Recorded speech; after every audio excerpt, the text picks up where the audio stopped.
y especial del presupuesto. Yancy, muy buenos días y bienvenida. Hola Yancy. Muy bueno. Hola, ¿qué tal? Buenos días, Diana Verónica, Tony, muy contenta de estar con ustedes esta mañana, así como con toda la amable audiencia. Qué bueno, qué Muchas bueno. gracias por invitarme para arrancar el lunes con ustedes. Sí, hoy vamos a hablar del presupuesto general de la Nación para el 2021 que fue presentado por el gobierno y asciende a 7.453,5 Ujú. millones de dólares, aproximadamente un 16% más que el aprobado para este año que está en curso, el cual es de 6.426,1 millones. Así que no sé si ya tuvo chance de ojearlo, de ver el proyecto. ¿Cuáles son sus primeras impresiones, Yancy, con respecto a este documento que luego pues lo tienen que analizar ahí en la Comisión de Hacienda y especial Del, para el del presupuesto? presupuesto, exacto, ¿verdad? Bueno, que inicia hoy y tiene hasta el 31 de diciembre, literalmente, ¿verdad, Yancy? Sí, así es, Diana Verónica y Tony. Bueno, la verdad es que el presupuesto es un instrumento muy importante de política pública, es donde van consignados todos los recursos del Estado que se designan para toda la labor de los tres órganos del Estado. Es Ujú. importante que la población también lo pueda conocer, así que celebro muy bien que ustedes estén muy interesados en el tema. Déjeme decirle que el presupuesto fue presentado el día 30, el día miércoles de la semana pasada. Ujú. Él todavía no lo entregó en forma digital, así que hemos estado tratando de tener todas las copias, porque además lo fue presentado en un ejemplar, es decir, ha sido un poco problemático hoy porque el gobierno aún no entregó como se estila, digamos, en la administración pública ya a estas alturas. También debemos de decirle que entregó el documento de presupuesto, más no así el marco fiscal de mediano y largo plazo. Parece que eso no lo consideraron y eso forma parte de todo el entramado de documentos que debe de llevar el presupuesto. ¿Cómo? Yo he Perdón, preguntado Yancy, ¿Qué es ¿cómo? lo que dice que no? Que el marco fiscal, el marco fiscal de ¿qué, mediano y largo plazo, es qué que es ese eso, es un Yancy? documento que establece, por ejemplo, el periodo desde 2021-2020 a un alcance de alrededor de 10 años, porque nos permite ver cuál va a ser en el camino la tendencia bajo la cual se está previendo la administración pública, la fiscalía del país, es decir, por ejemplo, el previsible comportamiento de deuda, el previsible comportamiento de algunos elementos dentro del presupuesto que son muy importantes, como la evasión fiscal, pero también otros elementos muy importantes que de acuerdo a la ley de responsabilidad fiscal son clave tenerlo en cuenta. Por ejemplo, el crecimiento o estabilización o disminución en términos de remuneraciones, en términos de bienes y servicios. Ahí hay algunas disposiciones que tiene la ley de responsabilidad fiscal, que las ha tenido y que yo aprovecho a decir también que este gobierno, a pesar de que la declaratoria del estado de emergencia concluyó el día 29 de mayo, aún no ha enviado cuál sería la propuesta de reorientación o reenrumbamiento del comportamiento fiscal del país, que incluye, por ejemplo, el tema deuda, el tema el crecimiento o el comportamiento que debe de tener bienes y servicios, el tema también de remuneraciones en el país, es decir, el deuda, son valores que deben de estar estipulados. Todo eso Ujú. está amarrado Ok, a la ley de responsabilidad fiscal, al marco fiscal de ok, de este mediano y marco largo plazo y el presupuesto también, Este marco fiscal lo podríamos entender entonces, Yancy, como una proyección de diversas sí, variables del presupuesto general de la sí, nación, como en el, el cual se enmarca el presupuesto general de la nación. exacto, Pero es la mirada de largo plazo exacto, por eso decía de la, de proyección, la ¿verdad? sí, es la mirada de mediano y largo plazo de la gestión fiscal del país, es muy importante. Eso no ha sido remitido aún, tampoco a propósito es usual, o digamos, así está establecido en todos los parámetros legales que aplican, que el ministro presente la declaración jurada respecto al presupuesto. Yo consulté con el equipo técnico de la asamblea si ha presentado la declaración jurada y me ha comentado que no. Me imagino yo que lo va a enviar y si no hay que requerirlo porque eso también es un incumplimiento de ley. Pero bueno, decirles que estamos en este proceso inicial de estudiar el presupuesto. Es una ley muy amplia que se ve acompañada también de la ley de salarios y estamos en el proceso inicial del análisis. Ahora, hay algunas variables que es importante tomar en cuenta que ya lo hablan por sí mismo dentro del presupuesto. A ver. Mire, Yancy, ¿sí? Antes de que continuemos, y a todo esto, ¿ya le pagaron a la Asamblea Legislativa los salarios? No. Los de septiembre, ¿verdad? El mes de septiembre.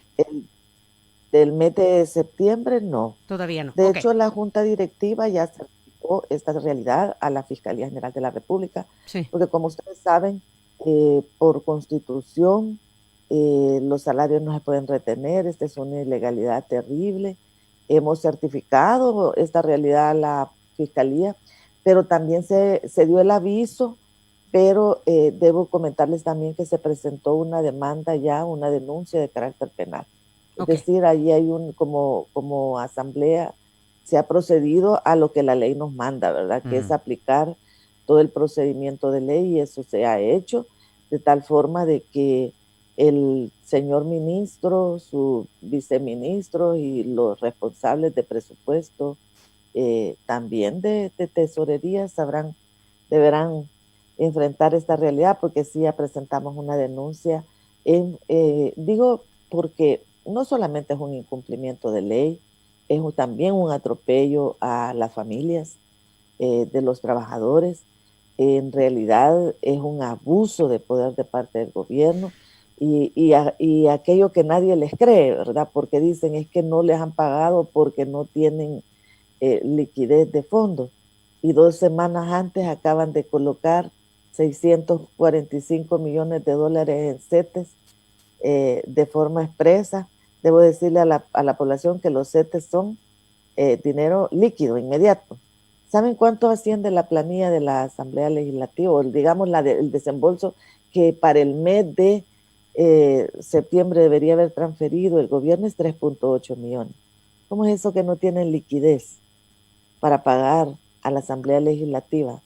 3.8 millones, pero tienen 645 millones que les han ingresado menos de 10 días antes. Se nota que es algo eminentemente político, pues. Político, sí. Yo creo que el argumento de que no tienen recursos, primero nadie se los cree, segundo, ha quedado demostrado incluso, esto le costó la presidencia al expresidente del Banco Central de Reserva, el haber certificado la cantidad de dinero que les ingresó.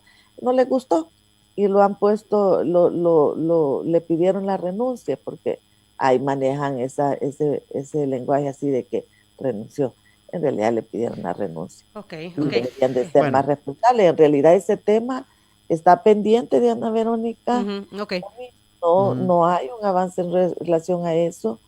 Y lo que está claro es que ellos quizás tienen una pretensión bien, les diría yo, peligrosa, muy peligrosa, que forma parte de todo aquel entramado de ataques a la Asamblea, de querer meter mano dentro de la administración de la Asamblea.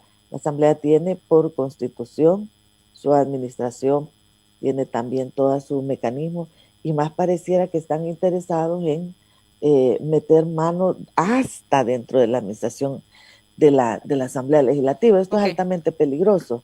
Volvamos al presupuesto. Invasión a la independencia de poderes. De órganos de Estado. Y tiene que ver, Yancy, vaya, toda esta esta situación ríspida entre ambos órganos del Estado, porque igual el gobierno va a necesitar que ustedes le aprueben este presupuesto del que estamos hablando, que tiene un incremento en salud de 276.5 millones, en educación 281.2 y en seguridad 100.6 millones. El sistema educativo casi estaría llegando al 5% del Producto Interno Bruto. Son cosas que destacan dentro de pues de la propuesta de presupuesto. De la propuesta. O sea, en los temas sociales, Yancy. Sí. Bueno, lo que nosotros vemos el análisis del presupuesto desde varias perspectivas. Uno es desde las perspectivas de las variables macroeconómicas que determinan el comportamiento de la economía, de cómo va a crecer, potenciales ingresos, es decir, todo ese marco que es básico para hacer un presupuesto. En segundo lugar, examinamos el tema de ingresos, el financiamiento, que es otro elemento básico, es decir, de dónde hay esos otros recursos extra de financiamiento. Y en tercer lugar, el tema del gasto.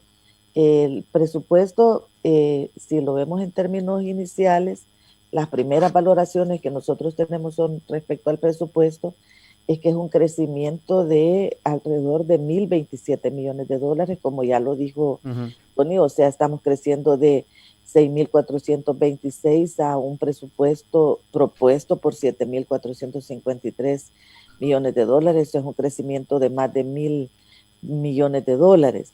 Ahora, aquí hay supuestos sobre la base del cual se formula un presupuesto con ese tamaño que se ha presentado, y es decir, por ejemplo, cómo va a ser el tema del crecimiento de la economía, porque el crecimiento de la economía determina también el potencial de ingreso que puede tener el Estado, es decir, hay que ver si ese es un presupuesto acorde a la realidad económica del país. ¿Y usted qué cree? No acorde a lo que uno espera o uno desea, sino que en realidad nos llama mucho la atención porque la estimación de crecimiento es bien alta, de crecimiento de la economía está planteándose alrededor del 4%. Todavía en los documentos que nos han mandado no lo revela suficientemente, pero sí, porque esos son los temas que revela el marco fiscal de mediano y largo plazo, pero y lo certifica el Banco Central, pero fíjese usted, el nivel de crecimiento es arriba del 4%,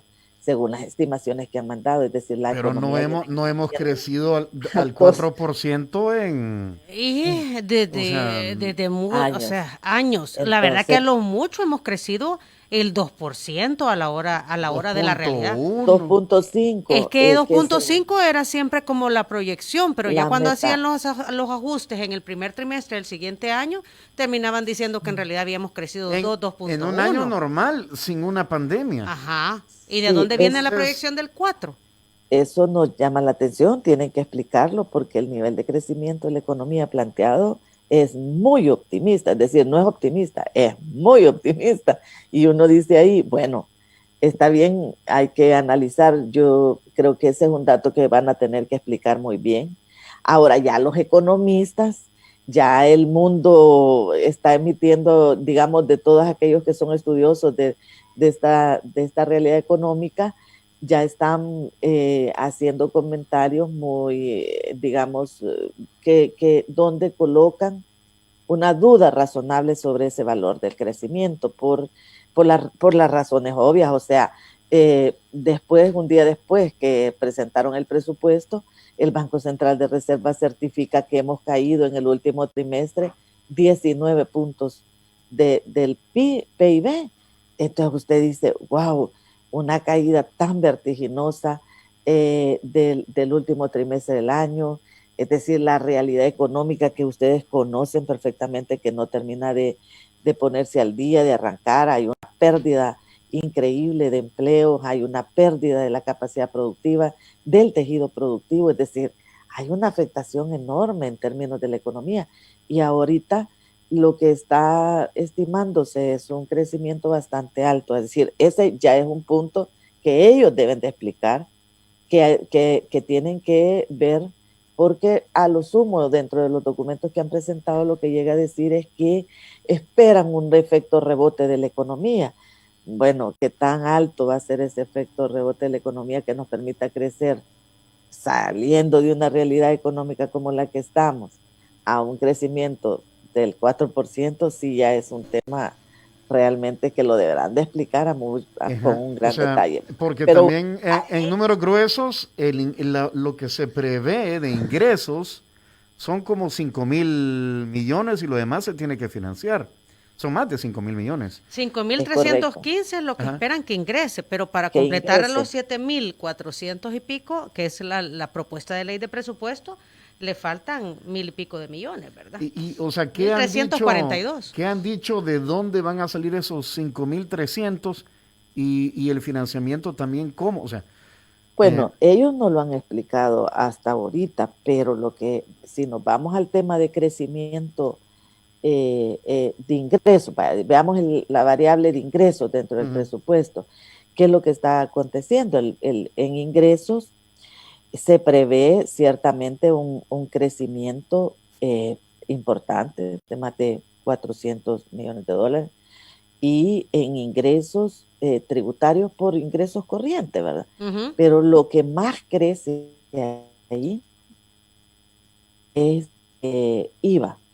Entonces aquí uno se pregunta, bueno, ¿y cómo es que se prevé ese crecimiento del IVA a esos valores tan altos? Entonces empezamos a revisar, bueno, el ingreso del IVA, por ejemplo, el año anterior fue de 2.315, es decir, 2020 estaba estimado en 2.315, ellos lo estiman a 2.643, es decir, hay un mayor crecimiento ahí.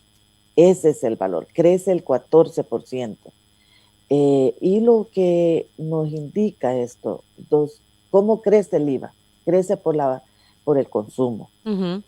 Esto puede crecer por el consumo o puede crecer por el incremento al valor del IVA.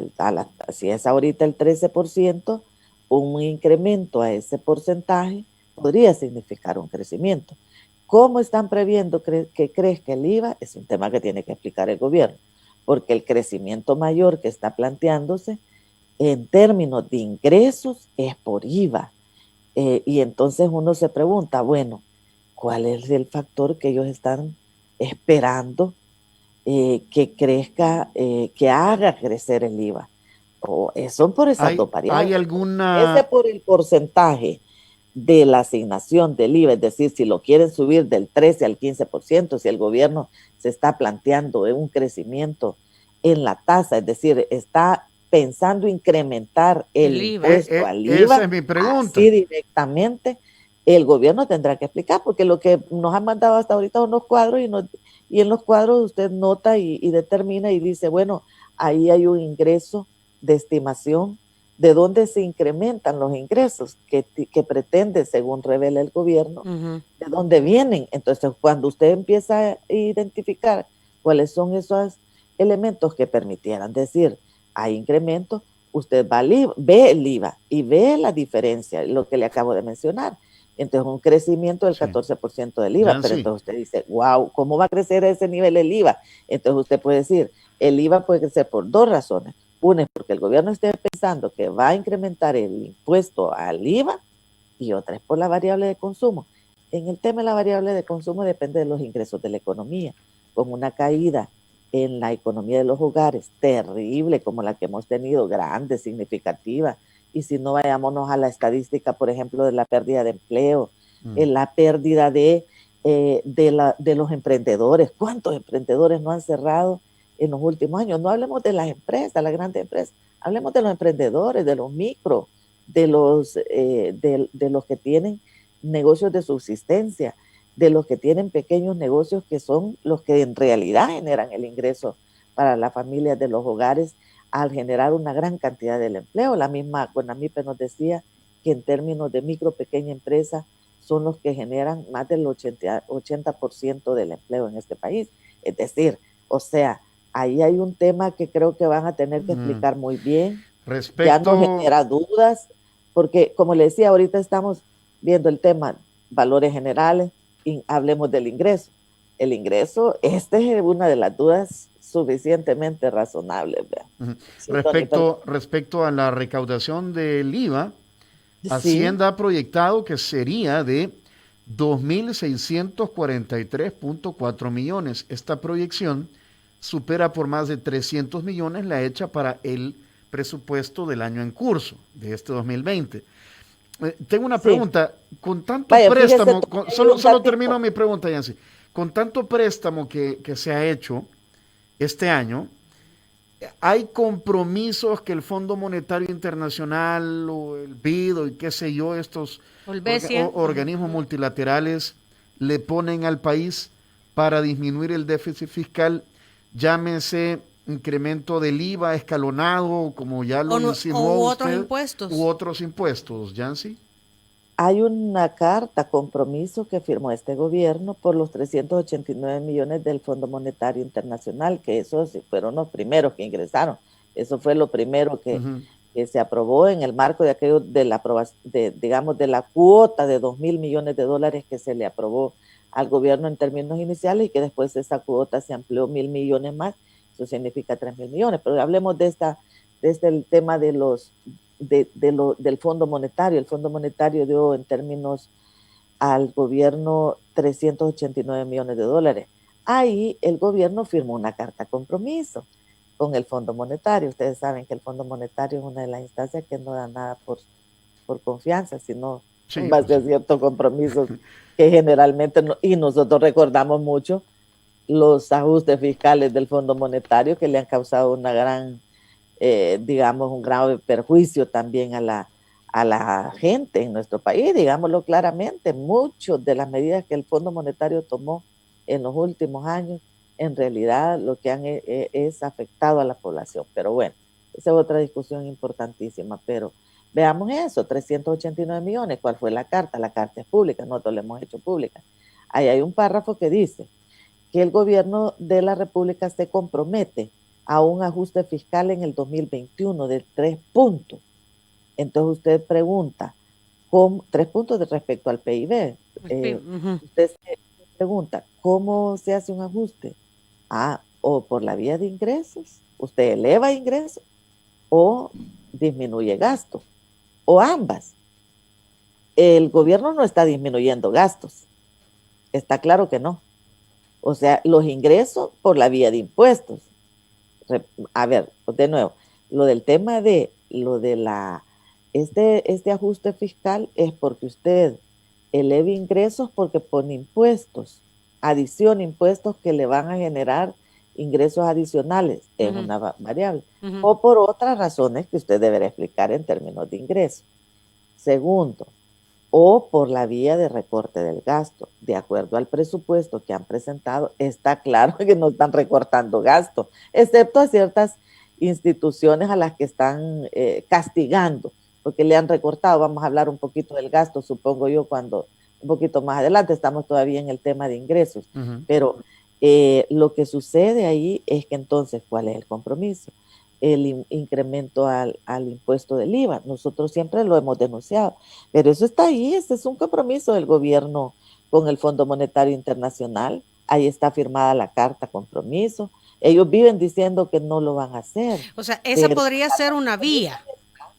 Claro, es que lo que yo estoy viendo es que la verdad es que desde el punto de vista del análisis de cómo pudieran crecer los ingresos, por lo que decíamos, ¿verdad? El crecimiento de los 475 millones que plantea el gobierno que van a crecer en ingresos corrientes, el 68% están cargados al IVA. Y usted dice, ¿cómo va a crecer el IVA así? Son 327 millones de dólares que prevén que va a crecer con respecto al 2020, cuando tenemos una realidad de la economía como esta que hemos dicho. El IVA es el consumo, pues estimados. Sí. Entonces ahí usted dice, bueno, la población salvadoreña va a tener un efecto rebote de sobreconsumo que nos permita decir vamos a crecer respecto al 2020 327 millones de dólares. Yo estimo que esa variable ellos la tendrán que explicar, porque en realidad, aunque Yancy, a menos de que esté empezando, que van a incrementar o que van a castigar o que quieren castigar a la población con el aumento del IVA. Va a estar difícil ese dato. Pues digo, para que estimemos. Yancy, pero podría haber un efecto rebote en el sentido que la economía se está dinamizando y que muchas personas disminuyeron el consumo a raíz de la pandemia, en buena parte por estar a la expectativa de lo que pudiese seguir o lo que pudiese pasar. Por estar encerrado. Pues. Exacto. O sea, los bancos, el presidente del Banco Agrícola nos decía la vez pasada que el ahorro subió, ha crecido, exacto, ha crecido. Y y es buena noticia saber también, por ejemplo, que a partir de junio las remesas comenzaron a incrementarse. Aparte de eso, el ministro en la conferencia de prensa que daba sobre la propuesta de ley de presupuesto que estaban presentando el miércoles, dijo que con el plan antievasión también esperan tener una mayor recaudación, que este año había sido de aproximadamente 100 millones de dólares y que para el próximo al menos esperaban 400 millones de dólares. Y este tema, Yancy, yo no sé cómo tocarlo ya con Tony porque aquí han venido varios funcionarios a hablarnos de evasión y elusión y nos han dicho cantidades considerables de 2.000 millones de dólares al año. ¿Qué tan cierto en realidad es esto que pueda haber en este plan antievasión una recaudación de al menos 400 millones de dólares en un año? Mire, eso significaría de que la economía en realidad de las empresas o de las áreas a donde van a hacer esos procedimientos antievasión tuvieran una escala bastante alta. Pero yo no quisiera que son temas que tienen que explicar, ¿verdad? El tema de ingresos, ahí hay un tema de ingresos que está generando dudas. Okay. Son las dudas razonables. El IVA, por cómo es que están calculando esos valores de plan antievasión. Mire, no nos vayan a salir como con aquel cuento de que eran 500 millones, después 293 millones y después salieron con un churrito que se habían equivocado en cientos de millones de dólares, ¿verdad? Solo esos manejos así son un poco, por eso es que le digo, o sea, hay que ver realmente las estimaciones, lo que deberían de estar haciendo, y sí creo que deberían de hacerlo, y hay que hacerlo en un combate real a la evasión, pero también hay que hacer todo, hay que ir cerrando todos los portillos, ahí les dejamos la facturación fiscal, eso es la facturación electrónica, eso ya deberían de estarlo aplicando. La factura electrónica me recuerdo que ya se estaba aplicando, Yancy. Ya llevan, mire, Diana Verónica, ya para algunas empresas grandes de gobierno, o sea, ya no se pueden hacer los que todavía no, nosotros los dejamos bien adelantados, ¿por qué no han aplicado la facturación electrónica? No, pero yo me recuerdo que sí, Yancy, es más, comenzó desde el gobierno anterior. Me acuerdo que nos lo dijo el exministro de Hacienda, Nelson Fuentes, que había comenzado, pero con un número determinado de empresas. Es correcto. Ajá. ¿Y usted por qué si ya tiene todo el sistema no lo pone en funcionamiento para que todo el mundo entre la gran empresa, por ejemplo? Eso deberían de estar toda la gran empresa. La gran empresa debería estar ya en la facturación electrónica. También debería estar la mediana empresa. ¿Por qué? Porque ahí está un factor real, claro, legal, ¿verdad? De controlar como debe ser lo de los ingresos. O sea, hay instrumentos, esos los tienen ahí, no sé por qué razón no los han puesto en funcionamiento, pero ese sí es un tema importante.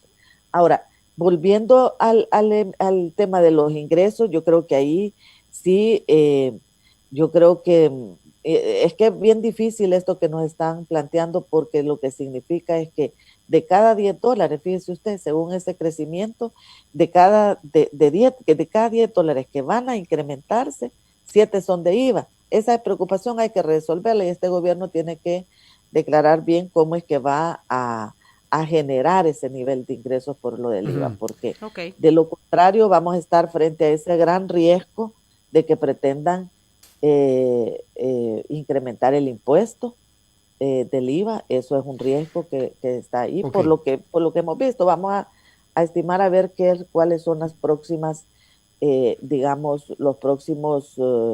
y ahí sí va a tener que llegar el ministro, porque pues sí, a ver, suena bonito, o sea, suena bien un presupuesto grande con mucho dinero para todo lo que dicen que van a hacer. Y pasando al tema del gasto, o antes de pasar al gasto, la pregunta es, ¿quién o cómo se mide la eficiencia del gasto público? O sea, ¿cómo sabemos que más dinero resuelve los problemas si no se mide el impacto? Entonces, yo me acuerdo que veníamos, incluso Nelson Fuentes quedó eso pendiente. Exacto. De presupuesto por resultados. Tiene un nombre, por resultados. No sé si ya, o sea, este presupuesto del 2021 no viene en esos términos, Yancy, de entender los resultados del funcionamiento del dinero ya metido en el Estado. Funcionamiento. No, lo que han presentado hasta ahora no. En eso son documentos, lo convencional, digamos, de la presentación del presupuesto no trae un presupuesto por resultado adicional, que pudiéramos ver esa eficientización del gasto. Eso todavía no lo han entregado, si es que lo tienen, no lo han entregado aún. Tampoco hay, recuerda usted que los presupuestos por programa ya se venían implementando en algunas dependencias de Estado, en algunos ministerios. Eso digamos, se fue entrando ya en la puesta en marcha, digamos, como modelo, como prueba, y todo eso ya venía avanzando. O sea, hasta este momento, en lo que han entregado, puedo mencionarle que no hay ese presupuesto por resultado, porque ya le digo, todo lo entregaron en físico, no han entregado en digital, o sea, estamos con esas, digamos, imprecisiones todavía, pero no lo han entregado. Eso no sé si eso va a ser parte de los documentos que van a agregar al expediente del presupuesto, que puede ser que lo quieran entregar posteriormente, pero no lo han entregado hasta esta fecha. Entonces eso no tenemos, y es a ver, si van a abandonar la planificación del presupuesto por programa, en realidad, pues ahí el país, eso también sería un retroceso importante. No, ahí estaríamos retrocediendo grandemente, ¿verdad? Sí, porque lo que se busca en eso es saber si en realidad lo que se invirtió se utilizó eficientemente, o sea, que provocó cambios positivos, digámoslo así de claro, ¿verdad? Ese es el objetivo del presupuesto por resultados.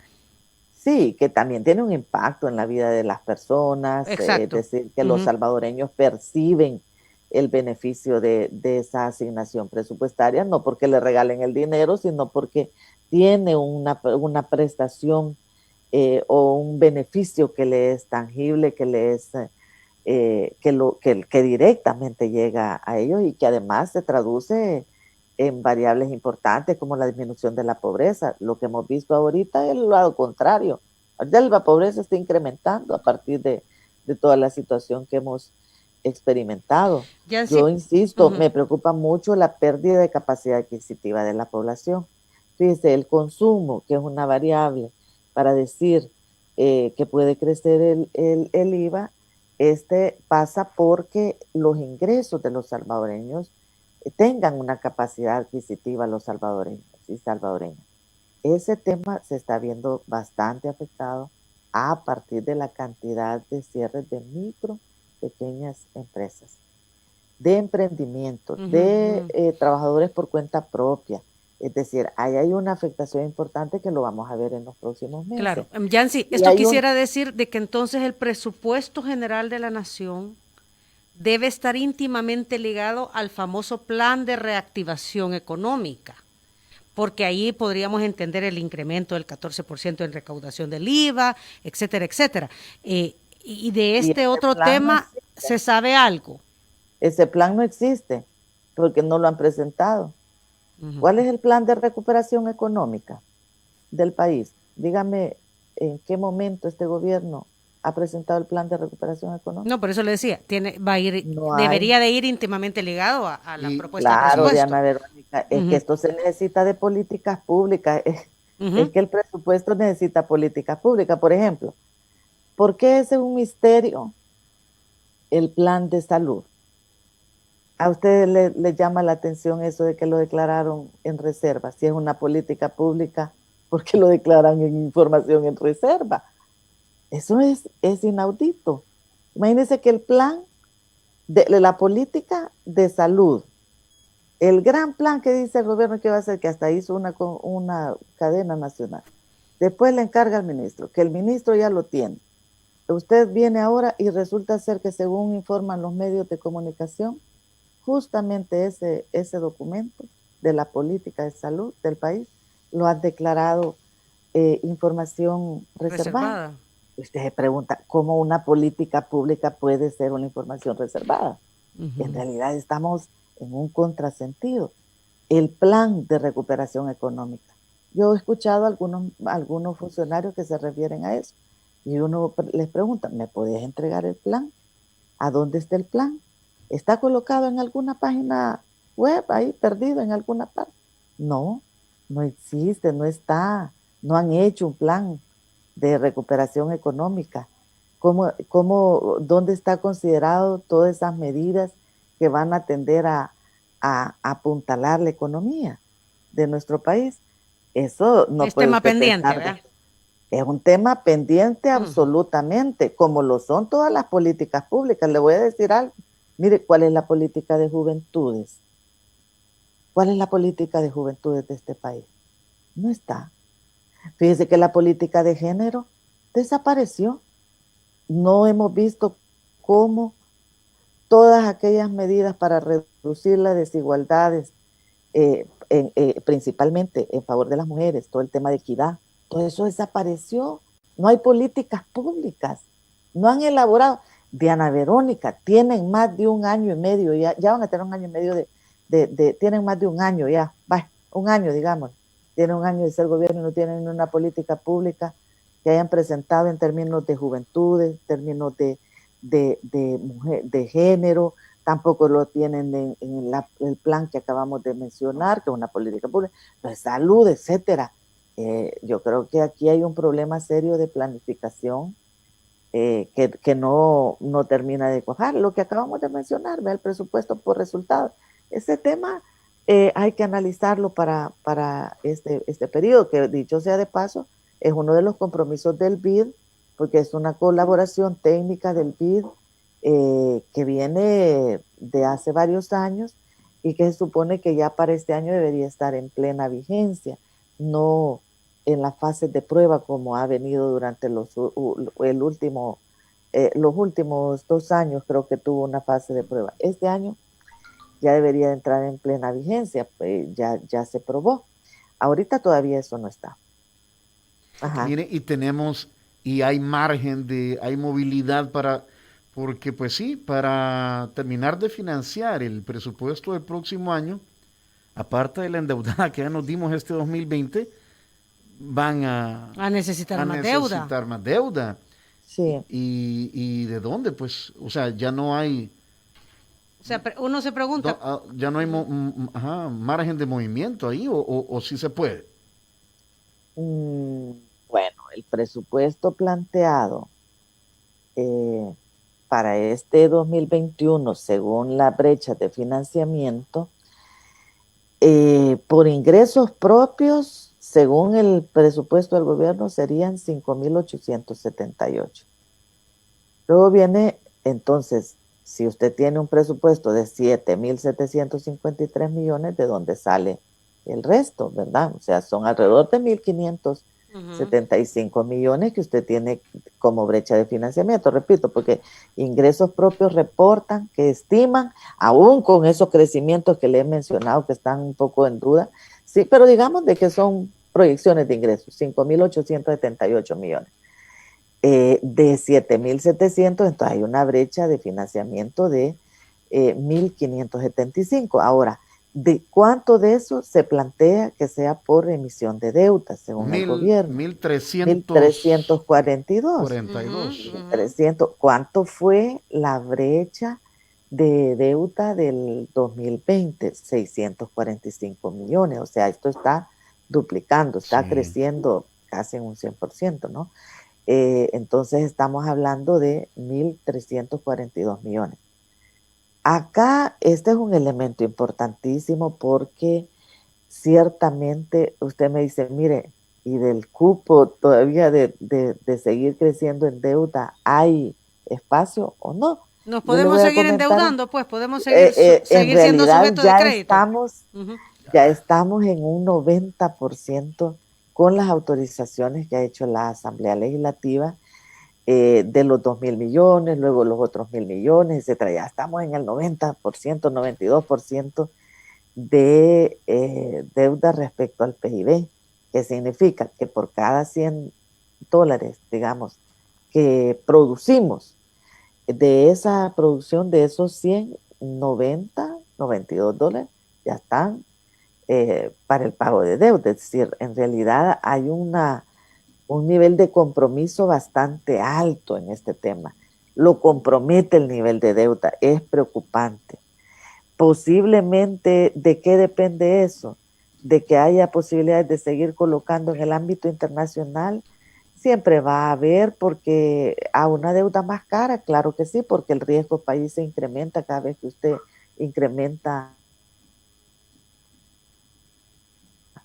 estos niveles de deuda, el 50%, ya estamos en un nivel donde ciertamente el riesgo de impago es muy grande. Y a eso agreguemos el mal manejo que hace el gobierno, es decir, el impago que tiene con el FODES. Tiene 4 meses, 5 meses ya va a tener de no pagar el FODES. ¿Qué es eso? Un impago es un incumplimiento de la ley. Eso lo observan también los mercados internacionales. Pero eso es porque no quieren o porque no tienen, porque no sé, quieren. Porque también podría parecer algo político.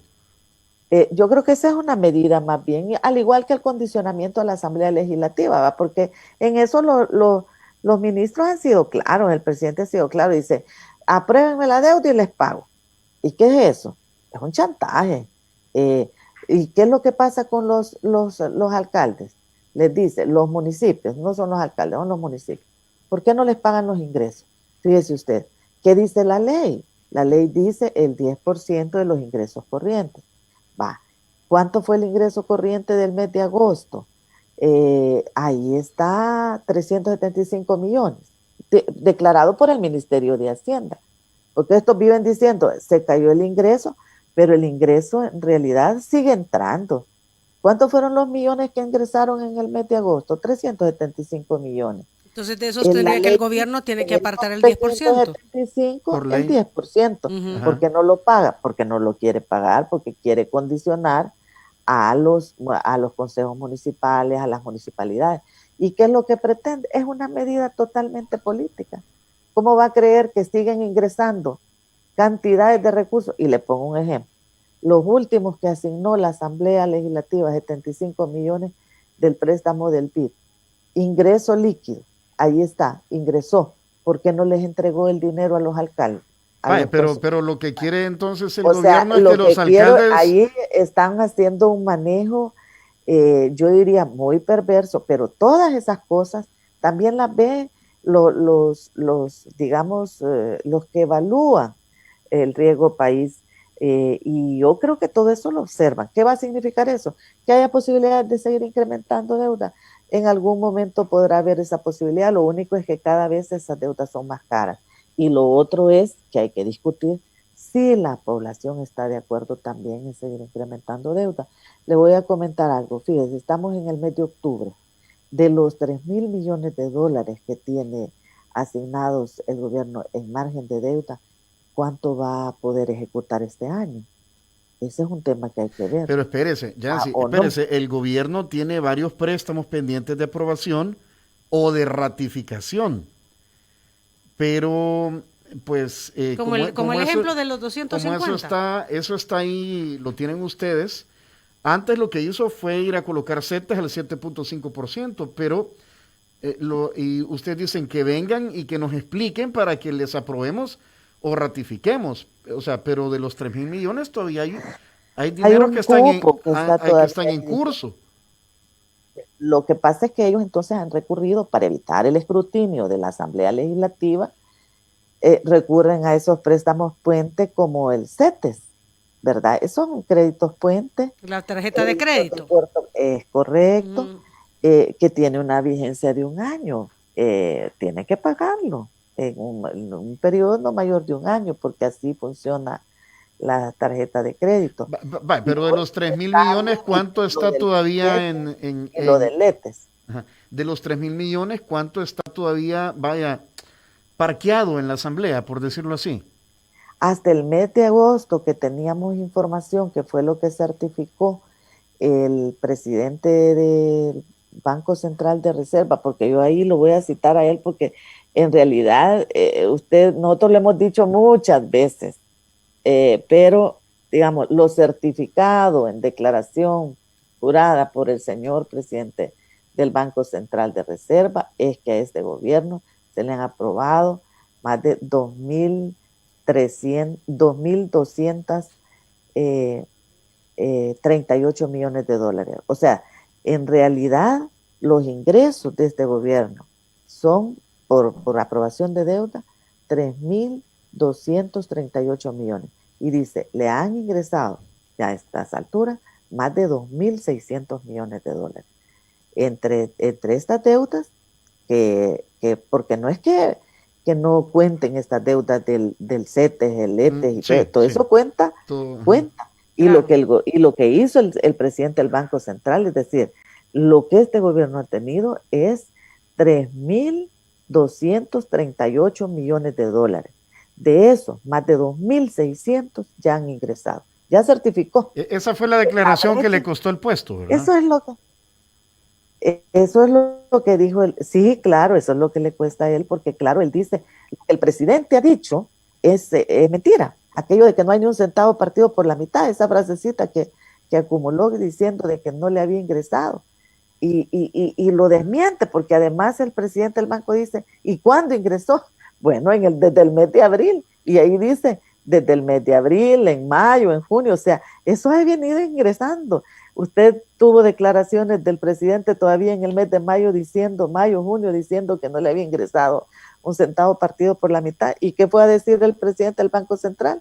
No, los 389 millones del Fondo Monetario entraron líquidos, ingresando a las cuentas bancarias, porque lo que vino a decir él es que ingresó a las cuentas bancarias, no es que se le aprobó. En el mes de abril, 389 millones, y ahí sale la cuenta, y ahí sigue, ¿verdad? Los detalles de cuándo ingresaron a las cuentas del Ministerio de Hacienda. Entonces, claro, eso fue imposible. ¿Cómo iba a ser un presidente del banco que con dato fehaciente, claro, bajo declaración jurada, explica todos los ingresos que ha tenido el Ministerio de Hacienda? ¿Y por qué un día después le piden la renuncia? Eso fue claro, porque estaba con toda claridad desmintiendo la discursiva oficial de que no habían.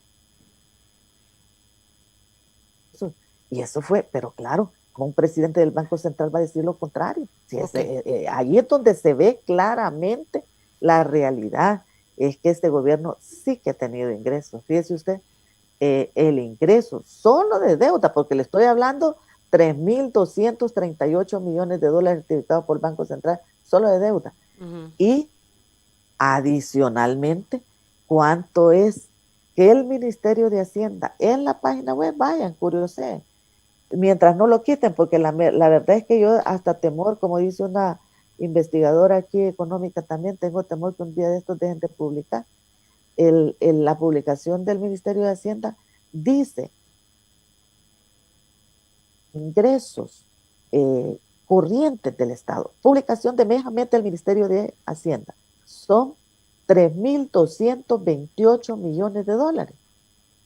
Agréguele los 645 millones que colocaron en los últimos días.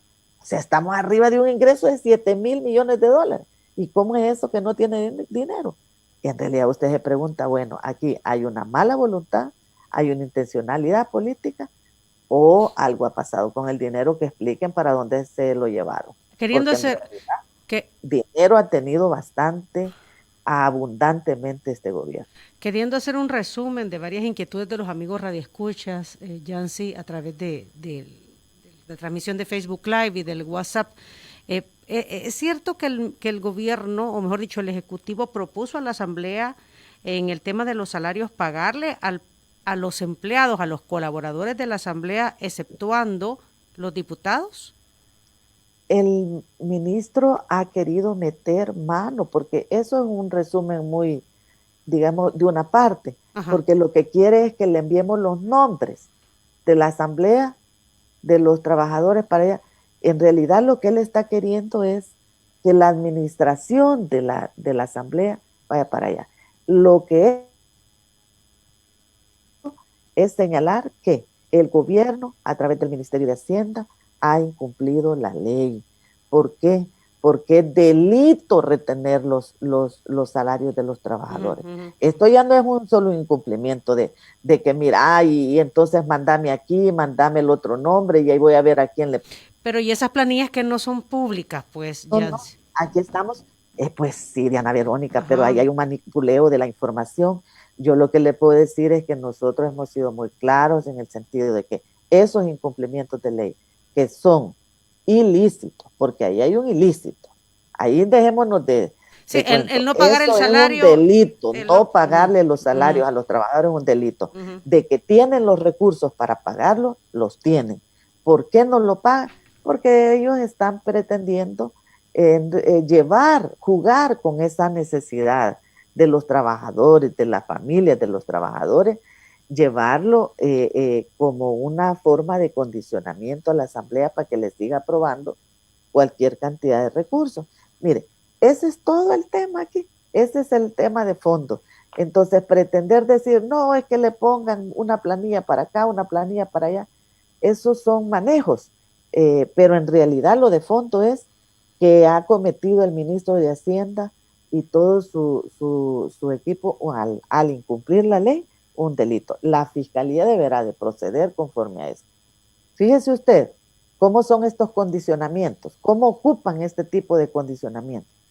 Vayamos a ver brevemente el gasto. Cuando usted se va a ver el gasto, hay muchos incrementos en todas partes. Todos los ministerios están creciendo. ¿A dónde está haciendo recortes?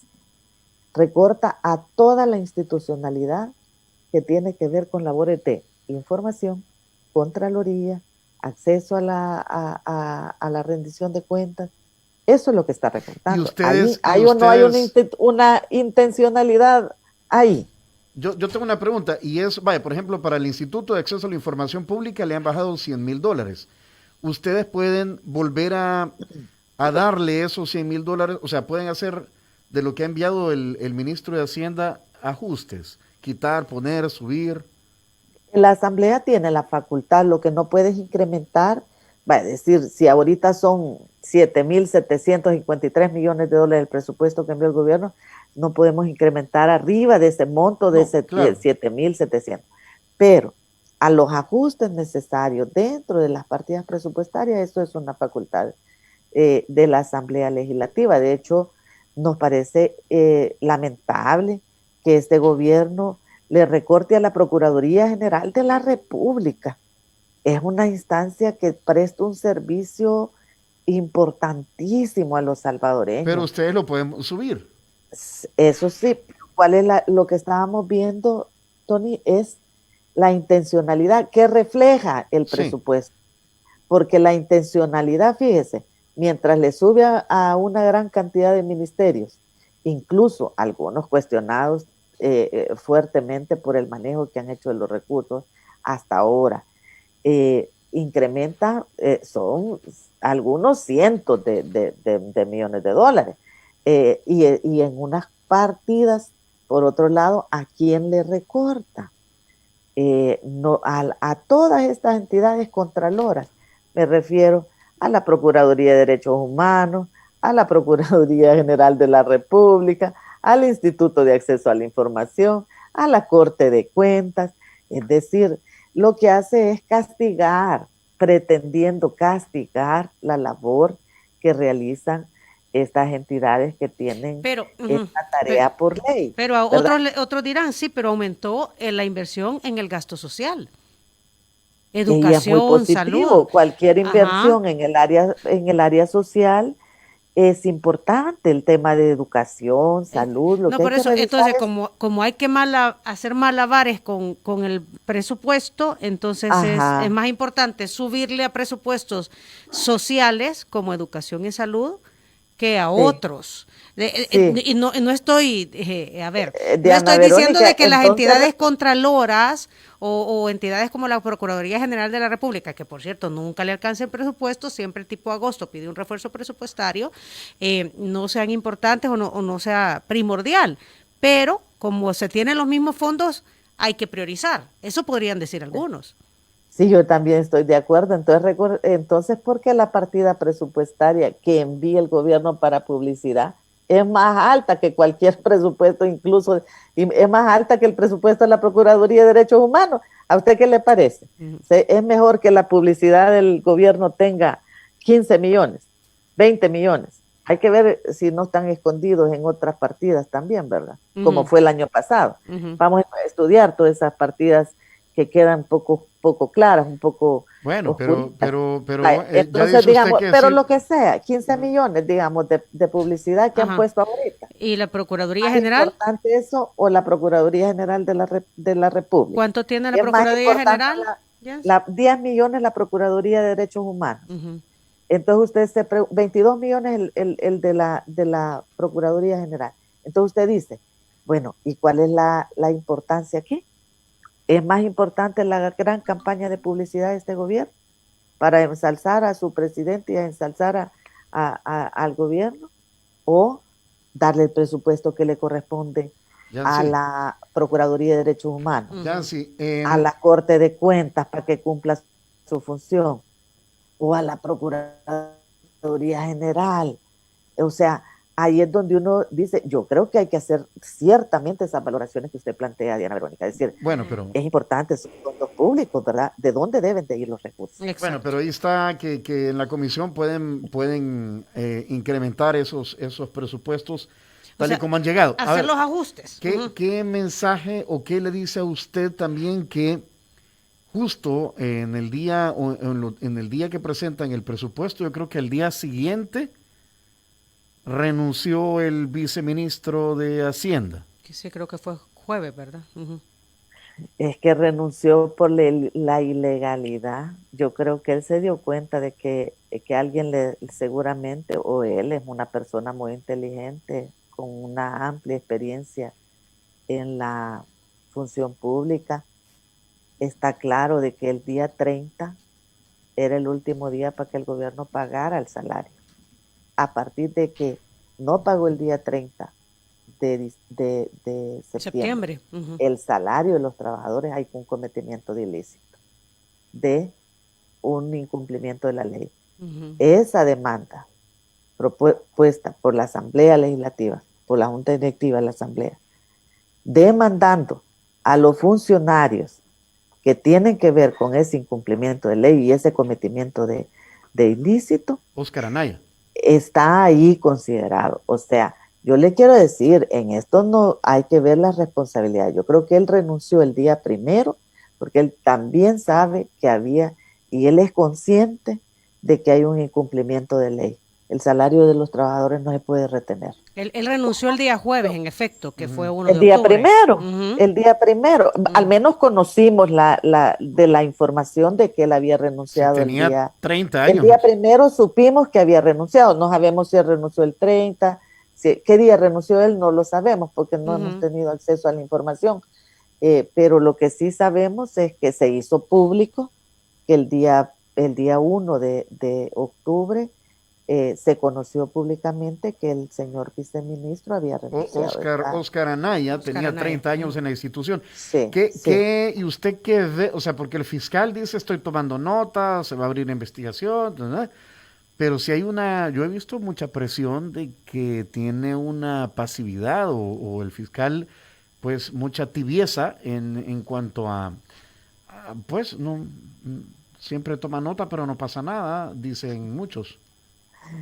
Mire, también ahí yo por eso le digo, el aviso, como toda acción que debemos responsablemente tomar, se dio a la fiscalía a las 12:21 del día 1 de octubre. Ese mismo día, en horas de la tarde, se presentó la denuncia, porque ambas acciones hay que llevarlas adelante, según la ley. Todo esto es aplicando la ley y recurriendo a la institucionalidad del Estado creada para tal fin. En eso, yo debo decirle de que lo que esperamos de la Fiscalía de la República es que cumpla su tarea, que cumpla su función. Okay. Las instituciones del Estado deben de cumplir la tarea para la cual fueron creadas. ¿Estamos esperando una reacción de la Fiscalía? Yo creo que los trabajadores de la Asamblea también lo esperan. Y hay que tener en cuenta que hay cosas como los salarios. Es que ese caso de los salarios de los trabajadores, este gobierno esté jugando con eso, realmente genera una gran inquietud. Debo decirle también que estamos conversando con los parlamentos del mundo, porque en realidad lo que está aconteciéndole a la Asamblea Legislativa es un condicionamiento peligroso, de verdad, de la labor que tiene que realizar. Ese condicionamiento del pago de los salarios a los trabajadores es grave. Claro. Ese es un incumplimiento de ley. Los parlamentos del mundo, incluyendo los de los Estados Unidos, están sorprendidos de lo que está sucediendo en El Salvador. Bueno. Cuando sucedió aquello del 9 de febrero, la condena internacional fue unánime a ese golpe de Estado de la Asamblea Legislativa, y hubo una condena unánime de todos los representaciones internacionales que se preocupan por la democracia, por el Estado de Derecho, por la plena vigencia de los derechos de los salvadoreños. Hoy estamos frente a una situación muy similar, chantajeando este gobierno para que le siga aprobando recursos, y si esos recursos no se le aprueba, dice el gobierno, pues no va a pagar. Vamos a ver, porque en realidad la legalidad aquí es lo que debe de funcionar. Y yo sí digo, mire, el señor fiscal de la República tiene una labor muy importante y estamos esperando que actúe, porque El Salvador espera que actúe. Pero no la Asamblea. Pero ni el director de la PNC no le hace caso. Tampoco. Bueno, lo vimos el fin de semana, ¿verdad? Eso, y le notificamos también, certificamos ya a la Fiscalía el incumplimiento por parte del director de la policía. Nunca se había visto eso. Un director de la policía que además cita mal los artículos del argumento donde justifica. Pero bueno, lo que sí es que ahí hay un tema muy importante que hay que atender, el cumplimiento de las instituciones del Estado. Debemos de cuidarlo y deben de funcionar, porque también la población está expectante. Sí. Y yo creo que no solo la población salvadoreña, Yancy, sino también la comunidad internacional. Yancy, tenemos que finalizar porque son las 9:08. ¿Cuándo es la primera reunión para comenzar el análisis del presupuesto general de la Nación? Bueno, este día debe ingresar a la comisión. Okay. Es previsible de que posterior al ingreso, haya una programación que se debe de realizar para la discusión de este presupuesto. La comisión establecerá hoy seguramente el régimen de discusión del presupuesto. Eso significa si vamos a sesionar ordinariamente o a haber sesiones extraordinarias. La mecánica, ¿verdad? Toda la mecánica de la discusión de este presupuesto va a ser importantísimo. Es previsible que eso se pueda acordar este día. Hay reunión entonces de la Comisión de Hacienda y especial del presupuesto. De Hacienda hoy a la 1:30 de la tarde. Muy bien. Yancy, siempre es un gusto conversar con usted. Gracias por su tiempo. Muchas gracias a usted, Diana Verónica, y a Tony también, y muy agradecida la oportunidad que me dan de conversar sobre estos temas que indudablemente cruzan la vida nacional, así que, y muy bueno que ustedes también se interesen mucho sobre estos temas. Va a haber más que decir del presupuesto. Vamos calentando motores, porque esto va a durar. Sí. Exacto. Un abrazo, Yancy, que esté muy bien. Gracias, chao. Hasta luego, gracias por su tiempo y también por sus consideraciones.